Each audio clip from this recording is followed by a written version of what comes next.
नमस्कार, स्वागत है आप सभी का। आपके साथ मैं हूं पुनीत और खबरों की शुरुआत करते हैं। तो महाराष्ट्र के नासिक में फंसे मध्य प्रदेश के मजदूर आज भोपाल पहुंचे हुए हैं और इन्हें भोपाल से अलग अलग जिलों के लिए रवाना बसों से किया जा रहा है। इस दौरान सोशल डिस्टेंसिंग का पालन हो रहा है और सभी सावधानियां बरती जा रही हैं। बसों में नगर निगम ने मजदूरों के लिए खाने और ग्रीन सैलेड की व्यवस्था भी की है। मिसरोद रेलवे स्टेशन के बाहर डॉक्टर्स की टीम ने श्रमिकों की स्क्रीनिंग की है। स्क्रीनिंग के साथ ही सभी 347 मजदूरों का डेटा तैयार किया गया है। इन मजदूरों का डेटा स्थानीय प्रशासन को भेजा गया है। सीएम ने मजदूरों के भोपाल आने की जानकारी ट्वीट करके दी थी और दूसरे राज्यों में फंसे श्रमिकों को भरोसा दिलाया और लिखा कि संकट की घड़ी में सरकार उनके साथ है, सभी को घर लाया जाएगा। उन्होंने स्पेशल ट्रेन चलाने के फैसले का स्वागत करते हुए पीएम की तारीफ की और ये भी बताया कि 40,000 श्रमिकों को मध्य प्रदेश लाया जा चुका है। मिसरोद स्टेशन पर सुरक्षा के कड़े इंतजाम किए गए हैं। 300 से ज्यादा मजदूरों को ले जाने के लिए पहले से बसें तैनात की गई थी। कोई भी व्यक्ति सतना वाले जिनकी भी नाम एंट्री हो गई है, जिनका चेकअप हो गया है, लगातार यहाँ पे मजदूरों की स्कैनिंग कर रहे हैं, उनकी जांच कर रहे हैं, उनकी डिटेल इकट्ठी की जा रही है और प्रशासन के अधिकारी भी यहाँ पर सोशल डिस्टेंस का पालन कराना और सोशल डिस्टेंस के पालन के तहत जो है यहाँ पर तमाम स्कैनिंग की जा रही है और उसके बाद जो है यहाँ से मजदूरों को जो है गोल घेरे बनाए गए हैं, यहाँ पर वहाँ पर रवाना किया जा रहा है और इस गोल घेरे के बाद जो है तमाम जिलों के लिए अलग अलग बसों का इंतजाम किया गया और इन्हीं बसों में जो है इन मजदूरों को उनके जिले तक पहुंचाया जाएगा और 29 जिले के ये मजदूर बताए जा रहे हैं। 347 इनकी संख्या है। प्रशासन की अलग अलग टीमें बनाई गई है जो कि इन मजदूरों को उनके गंतव्य स्थल तक, उनके घर तक पहुंचाने का काम यहाँ पर कर रही है। डॉक्टरों की टीम जाँच कर रही है। उसके बाद इनको यहाँ से जो बसें यहाँ पर लगाई गई, करीब 29 बसें हैं जो कि 29 जिलों में जाएगी, वहां तक पहुंचाने का काम प्रशासन की अलग अलग टीम कर रही है। कैमरामैन दीपक के साथ Manoj Rathore, news 18 Bhopal. Misrod railway station पे पहुंचे 347 मजदूरों की स्कैनिंग के बाद जो है अब उनको रवाना करने का काम किया जा रहा है। आप देख सकते हैं यहाँ पे राज्य शासन ने अलग अलग जिलों के हिसाब से अलग अलग बसों की यहाँ पर व्यवस्था की थी और उसी व्यवस्था के तहत जो प्रशासन का अमला है वो यहाँ पर तैनात है और जो मजदूर हैं उनको सोशल डिस्टेंस का पालन कराते हुए इस गाड़ी में बिठाया जा रहा है। आप देख सकते हैं बस के अंदर जो सीटें हैं के अंदर सोशल डिस्टेंस का पालन किया गया और मजदूरों को दूरी बनाते हुए यहाँ पर बैठाने का काम प्रशासन के द्वारा किया जा रहा है। इसके अलावा प्रशासन ने उनके खाने की भी व्यवस्था की। आप देख सकते हैं यहाँ पर नगर निगम की तरफ से उनके लिए खाने के जो पैकेट हैं वो दिए जा रहे हैं। इसके अलावा उनके लिए सलाद की व्यवस्था भी की है। यहाँ पर गाजर और जो ककड़ी है वो यहाँ पर उनको दी जा रही है। तो पूरी व्यवस्था यहाँ पर प्रशासन के द्वारा की गई है और यहाँ से जो प्रशासन के अधिकारी हैं उन्हें जिलों तक पहुंचाने की जिम्मेदारी भी यहाँ पर निभाएंगे और स्थानीय स्तर पर भी व्यवस्था वहाँ पर की गई है और वहाँ पर भी प्रशासन इनकी जांच करेगा। उसके बाद इनको घरों तक पहुँचाने का काम करेगा। तो आप देख सकते हैं प्रशासन के अधिकारी यहाँ पर जो लिस्ट बनाई गई है उस लिस्ट के तहत जो है इन तमाम मजदूरों को यहाँ पर जो बस है उस पर बैठाने का काम कर रहे हैं और करीब 29 जिले हैं और 29 जिलों के लिए अलग अलग बस की व्यवस्था की गई है।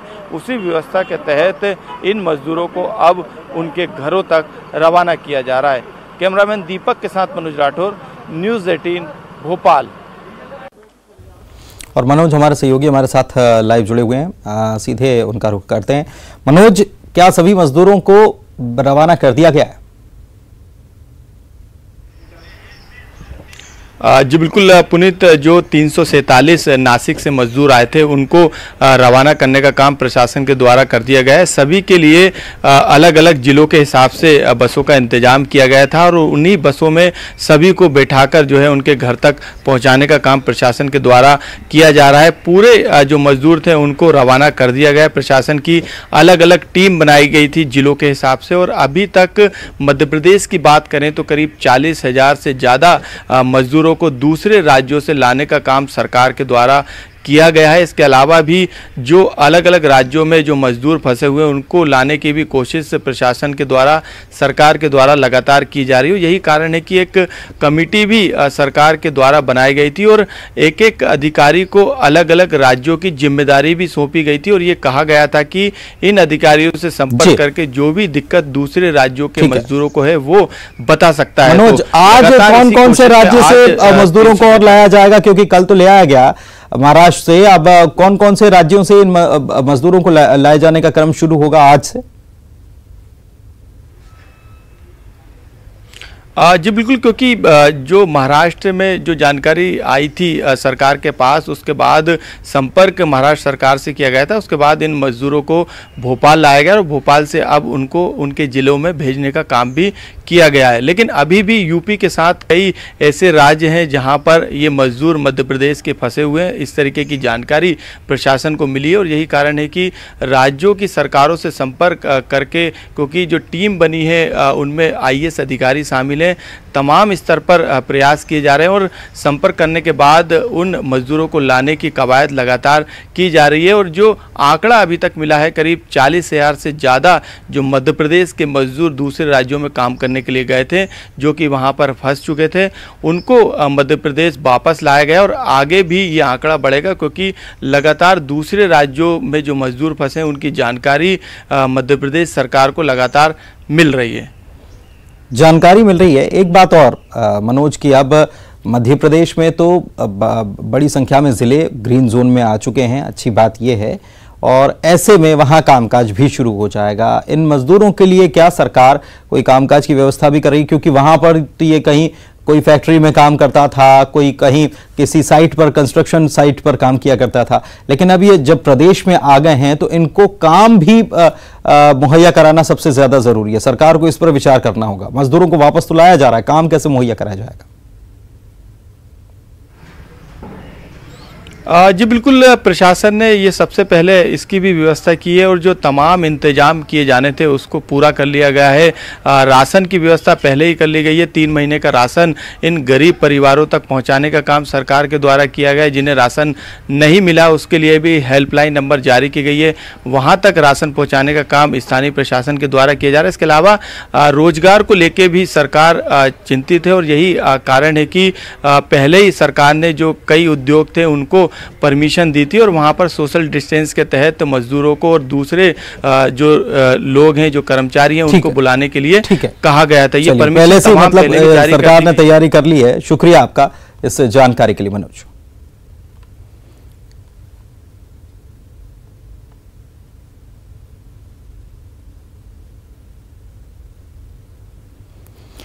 और चलिए आगे बढ़ते हैं। भोपाल से खबर आपको बता दें, सीएम शिवराज सिंह चौहान लगातार मैराथन बैठकें कर रहे हैं। लॉकडाउन के बाद की स्थिति पर भी चर्चा अब होने वाली है। मंत्रियों और अधिकारियों के साथ उनका मंथन होगा और मजदूरों के खाते में 8.85 लाख रुपए डाले जाएंगे। कोरोना को लेकर समीक्षा बैठक भी करने वाले हैं मुख्यमंत्री।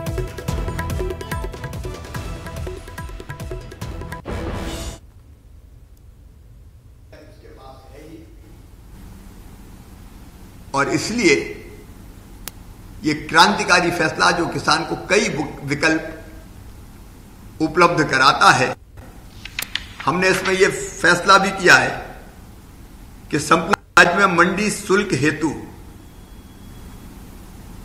सिंगल पॉइंट लेवी, मतलब पहली बार खरीदने के समय ही मंडी शुल्क लिया जाएगा। इसके शरद हमारे सहयोगी हमारे साथ फोन लाइन पर जुड़े हुए हैं, उनसे बात करते हैं। शरद, आज भी मुख्यमंत्री समीक्षा करने वाले हैं कई सारे मसलों को लेकर। हाँ बिल्कुल, देखिए आपने सही कहा, कल भी मुख्यमंत्री ने अहम बैठक की थी इस सिलसिले में कि जो लॉकडाउन है 3 मई का, उसके बाद के जो हालात होंगे उनको लेकर आखिरकार किस तरीके से तैयारी की जाए। हालांकि कल ही लॉकडाउन 3.0 लागू कर दिया गया है जो 17 मई तक रहेगा। ऐसे में अब मुख्यमंत्री एक बार फिर आज दोबारा से बैठेंगे और अपने जो 5 मंत्री हैं उनके साथ में और जो अधिकारी हैं उनके साथ में इस बात को लेकर चर्चा करेंगे कि 3 मई के बाद में जो केंद्रीय गाइडलाइन आई हैं उनके आधार पर और उनमें से मध्य प्रदेश में कितनी लागू की जा सकती हैं, इसके सिलसिले में वो चर्चा करेंगे। 2:30 बजे ये बैठक होगी। इसके बाद में मुख्यमंत्री आज एक बार फिर करीब 8.5 लाख से ज्यादा जो श्रमिक है उनके खातों में एक क्लिक से जो राशि है वो डालने का काम करेंगे। आपको बता दूं कि इससे पहले मुख्यमंत्री शिवराज सिंह चौहान ने ऐलान किया था कि जो श्रमिक है उनके खातों में 1-1 हजार रुपए भेजा जाएगा, चाहे वो मध्य प्रदेश के श्रमिक हो या मध्य प्रदेश से बाहर फंसे हुए मध्य प्रदेश के श्रमिक हो। तो ये प्रक्रिया भी हालांकि पहले से चल रही है और उसके बाद में कोरोना को लेकर जो नियमित समीक्षा बैठक मुख्यमंत्री कर रहे हैं वो भी आज एक बार फिर से करेंगे। जी शुक्रिया शरद आपका इस जानकारी के। इधर इंदौर की बात कर लेते हैं, जहां पर कोरोना पॉजिटिव मरीजों की संख्या में फिर से इजाफा हुआ है और 32 नए पॉजिटिव मरीज सामने आए हैं। कुल मरीजों का आंकड़ा 1545 यहां पर बढ़कर पहुंच चुका है और 2 और मरीजों की मौत की पुष्टि भी हो गई है। जो नए मामले सामने आए इसमें 2 लोगों की और मौत हुई है कोरोना के चलते और अब तक अगर बात की जाए तो 74 मरीजों की जान इंदौर में कोरोना की वजह से चली गई और 1545 कुल मरीजों का आंकड़ा पहुंच गया है। अच्छी बात यह है कि यहाँ पर करीब 250 से ज़्यादा मरीज, 290 के करीब मरीज ठीक होकर अपने घर जा चुके हैं, लेकिन 74 मरीजों की मौत भी हो चुकी है कोरोना की वजह से। और इसमें इजाफा हाल ही में जो 32 नए मामले सामने आए, इसमें 2 लोगों की ऐसी रिपोर्ट पॉजिटिव आई जो कि कोरोना की वजह से दम तोड़ चुके हैं।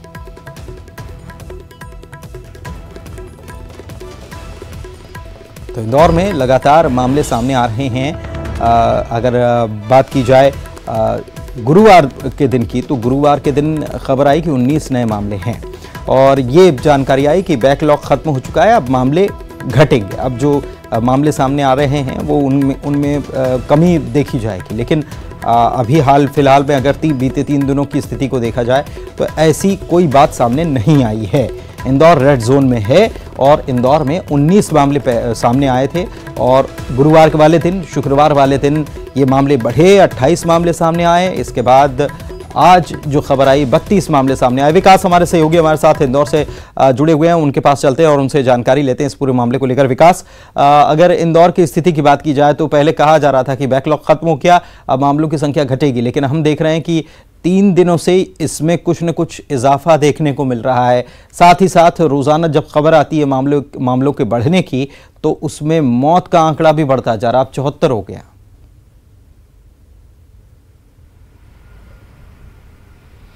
बिल्कुल पुनीत, आपको बता दूं कि जो मौत का आंकड़ा है वो अब 74 तक पहुंच गया है। इसके साथ साथ में कल जो रिपोर्ट आई उसके मुताबिक 32 के करीब और पॉजिटिव मरीज मिले हैं और जो आंकड़ा है वो टोटल 1545 पहुंच गया। लेकिन इससे के पीछे एक और बात बता दूं कि कल जो नेगेटिव रिपोर्ट है वो लगभग 400 के आसपास की है। तो ये नेगेटिव रिपोर्ट का जो आंकड़ा है वो अब लगातार बढ़ता जा रहा है। तमाम जब सैंपल्स कलेक्ट किए जाते हैं तो सैंपल्स में से लगभग 10% के करीब ही पॉजिटिव मरीज निकल रहा है। तो ये एक राहत भरी बात है कि अब पॉजिटिव मरीजों के मिलने का जो आंकड़ा है, जो सिलसिला है, वो धीरे धीरे कम होता जा रहा है। हालांकि 32 जो पॉजिटिव मरीज हैं ये भी आंकड़ा अपने आप में बड़ा है, लेकिन जो इंदौर की जो हालात है उसको देखते हुए ये एक गनीमत और खैरियत भरी खबर मालूम होती है कि अब जो लगातार जो आंकड़ा है वो पॉजिटिव मरीजों का घटता जा रहा है, निगेटिव मरीजों की संख्या लगातार बढ़ती जा रही है। ये राहत भरी बात फिलहाल मानी जा सकती है। कितने सैंपल विकास लिए जा रहे हैं, क्या पहले के बनिस्बत, पहले के मुकाबले क्या सैंपल्स लिए जाने में, सैंपल्स कलेक्ट किए जाने में इजाफा हुआ है, सैंपल्स की रिपोर्ट आने में इजाफा हुआ है?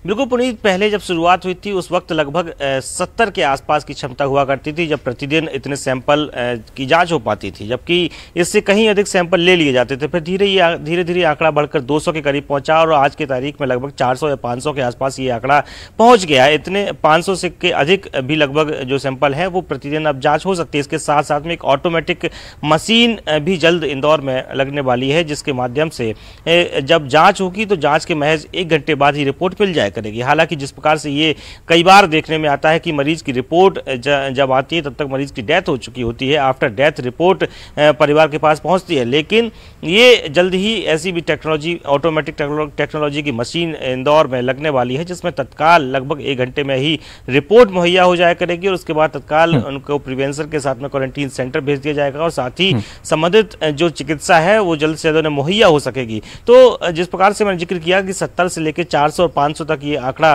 फिलहाल जांच का पहुंच चुका है, सैंपल का पहुंच चुका है। प्रतिदिन जो सैंपल है उसमें अब नेगेटिव का जो आंकड़ा है वो लगातार बढ़ता जा रहा है। ये अच्छी खबर है कि ज्यादा से ज्यादा लोगों के सैंपल लिए जा रहे हैं, उसकी रिपोर्ट आ रही है, ये बहुत अच्छी बात है। शुक्रिया आपका विकास इस तमाम जानकारी के लिए। और अच्छी बात यह भी कि इनमें से बड़ी संख्या में लोग नेगेटिव आ रहे हैं और ये सुखद खबर कही जा सकती है इंदौर, क्योंकि रेड जोन में अभी भी बना हुआ। वक्त एक ब्रेक का है, जल्द लौटेंगे। ब्रेक के बाद आपका स्वागत है और कोरोना को लेकर इस वक्त की खबर आपको बता दें कि प्रदेश में मध्य प्रदेश में 2700 कोरोना पॉजिटिव मरीज हो चुके हैं, बल्कि इससे भी ज़्यादा मरीज मामले सामने आ चुके हैं। अब तक 644 मरीज इससे रिकवर भी हो चुके हैं, ये अच्छी खबर है।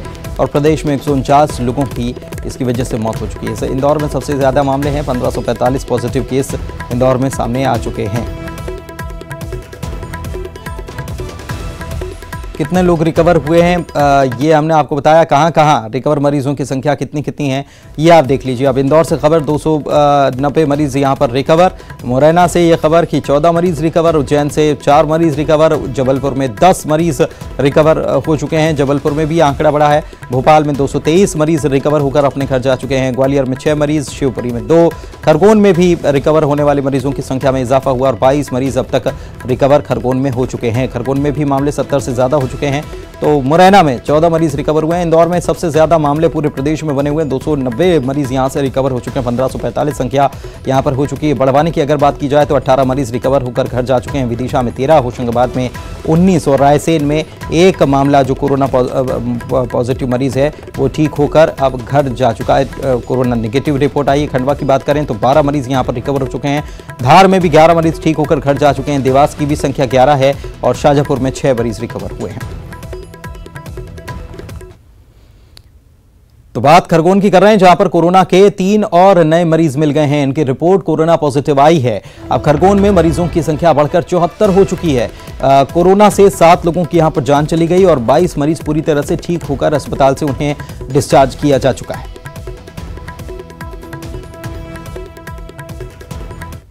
दो रिपोर्ट आई है, एक पत्थर दलाल से पॉजिटिव है और एक तालाब चौक का है।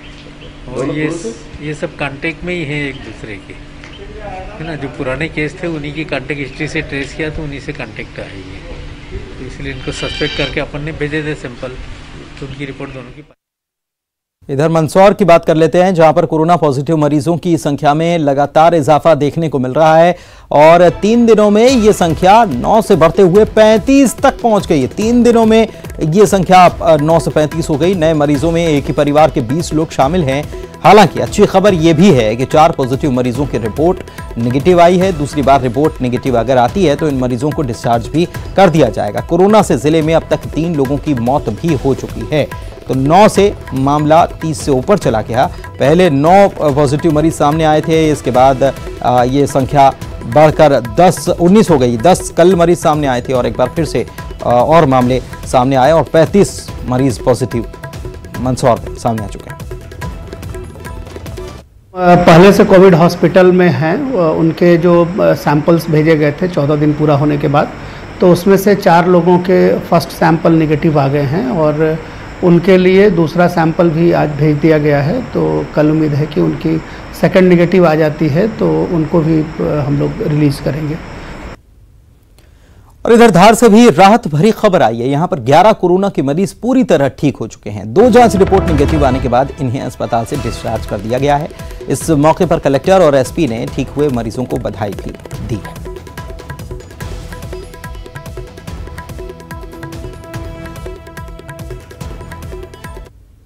अभी तक 49 पॉजिटिव केसेस है, जिसमें से एक कल डिस्चार्ज हो गए थे इंदौर से और आज यहाँ पे 10 डिस्चार्ज हुए। डिस्चार्ज पॉलिसी के तहत अगर उनका 2 रिजल्ट्स कंटिन्यूसली नेगेटिव आता है तो अब हम उसको डिस्चार्ज करते हैं। ऐसे करके अभी तक 11 लोग हमारे यहाँ पे डिस्चार्ज हो चुके हैं। इसके अलावा हमारा 15 ऐसे लोग हैं जिनका फर्स्ट सैंपल नेगेटिव आ गया है। सेकेंड सैंपल आज हम लोग भेज रहे हैं, तो 1-2 दिन में उसका रिजल्ट आ जाएगा। और सभी क्योंकि एसिम्प्टोमेटिक है, मैं पूरी उम्मीद है कि उनका भी सेकंड जो रिजल्ट है वो भी नेगेटिव आएगा। इधर देश की बात कर लेते हैं तो कोरोना वायरस से संक्रमित मरीजों की संख्या में लगातार इजाफा देखने को मिल रहा है और इसकी वजह से सरकार अपनी रणनीति में भी बदलाव कर रही है। हर जिले और राज्य की मौजूदा स्थिति को देखते हुए आगे की राह बनाई जा रही है। केंद्र सरकार ने लॉकडाउन को 2 हफ्ते तक बढ़ा दिया है। स्वास्थ्य मंत्रालय की तरफ से 3 मई के बाद जिलों को अलग अलग जोन के हिसाब से बांटने का काम किया गया है। 3 जोन कौन कौन से हैं? देश के कई जिले रेड, ऑरेंज और ग्रीन जोन में बटे हुए हैं। अगर मध्य प्रदेश की बात कर लें तो यहाँ पर 9 जिले रेड जोन में शामिल किए गए हैं, तो 19 जिले ऑरेंज जोन में हैं, जबकि 24 जिले ग्रीन जोन में शामिल किए गए हैं। इसके अलावा इन जोन में बचे इलाकों में क्या रियायत होगी, इसकी भी जानकारी दे दी गई है।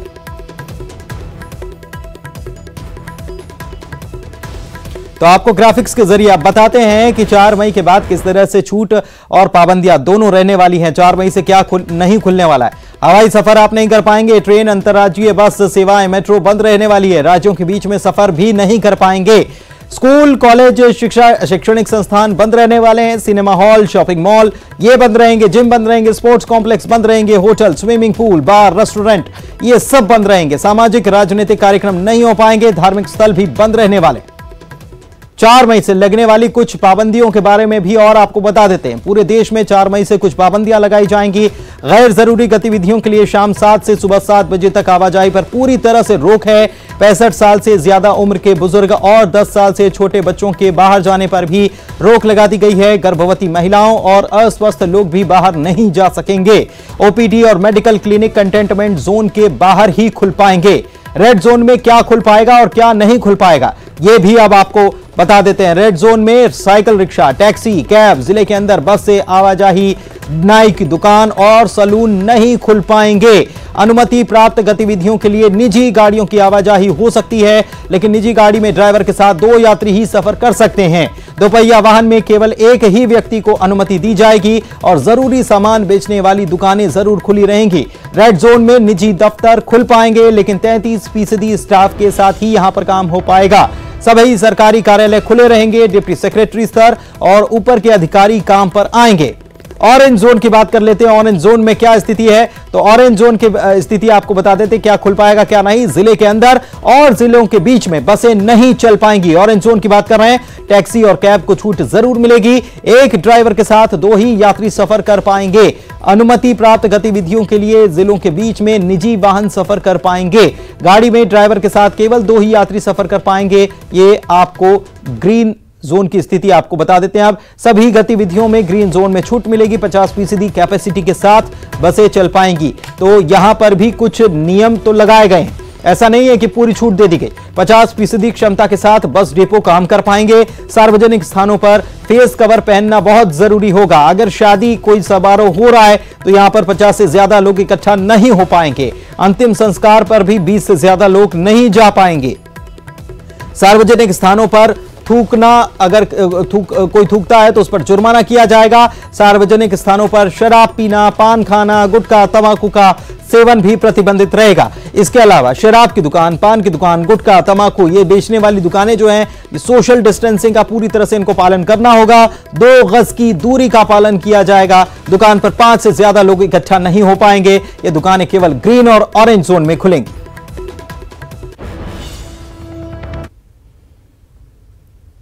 और इसी के साथ इस बुलेटिन में फिलहाल इतना ही। नमस्कार।